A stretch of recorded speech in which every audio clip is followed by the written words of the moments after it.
pagi. Halo anak-anakku semua, kembali bersama Miss Marta di channel Krista Citra Christian School.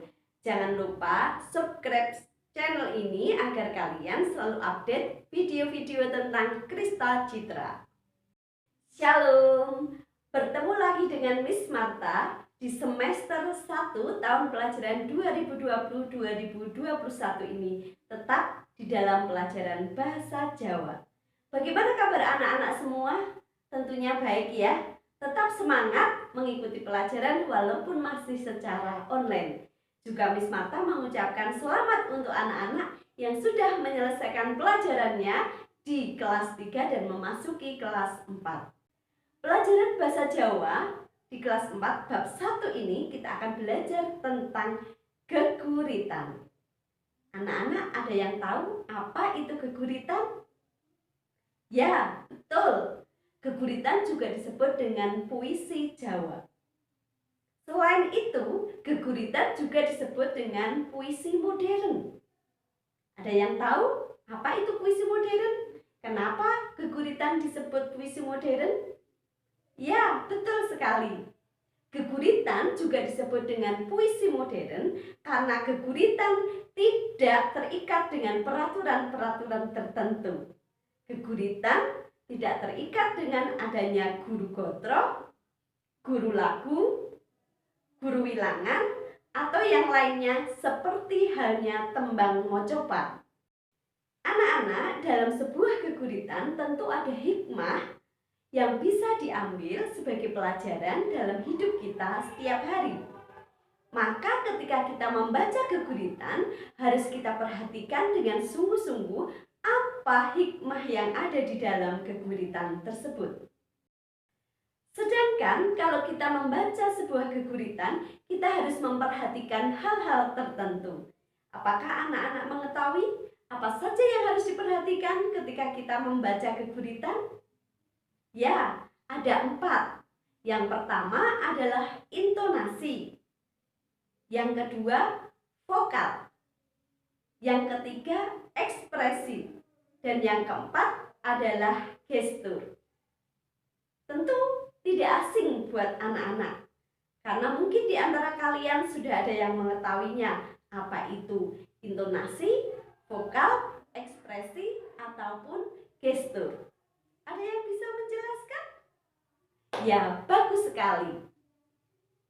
Yang namanya intonasi yaitu tinggi rendahnya suara di dalam kita membaca geguritan.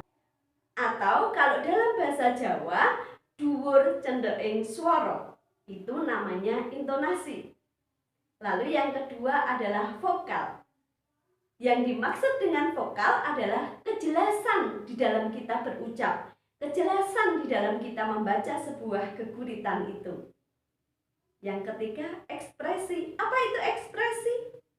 Ekspresi adalah mimik wajah kita atau peraupan di dalam kita membaca sebuah puisi.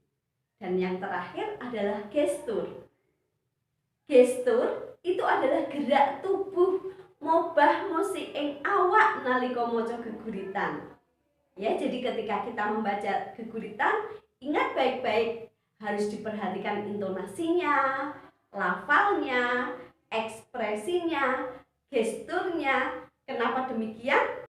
Agar orang yang mendengarkan geguritan yang kita baca itu bisa menikmati dengan baik, bisa mengerti apa hikmah di dalam geguritan tersebut. Nah, kali ini Miss Marta akan berikan satu contoh ketika kita membaca geguritan. Kalian perhatikan ya.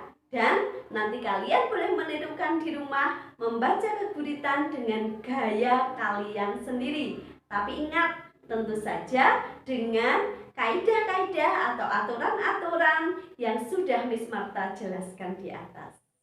Kanggo kawula dening Wadyono. He para kawula, apa isih padha ngerti apa budi pekerti kuwi? Aja dipikir kuwi jenenge panganan. Aja dipikir kuwi jenenge gadget.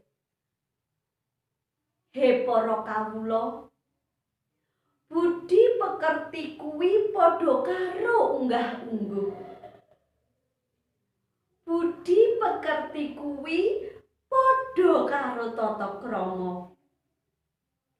Budi pekerti kuwi padha karo wujud baktimu.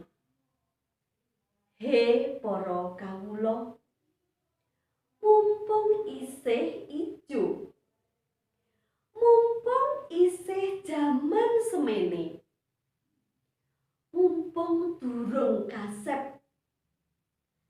He para kawula, ayo padha nindakno lan budidaya budi pekerti.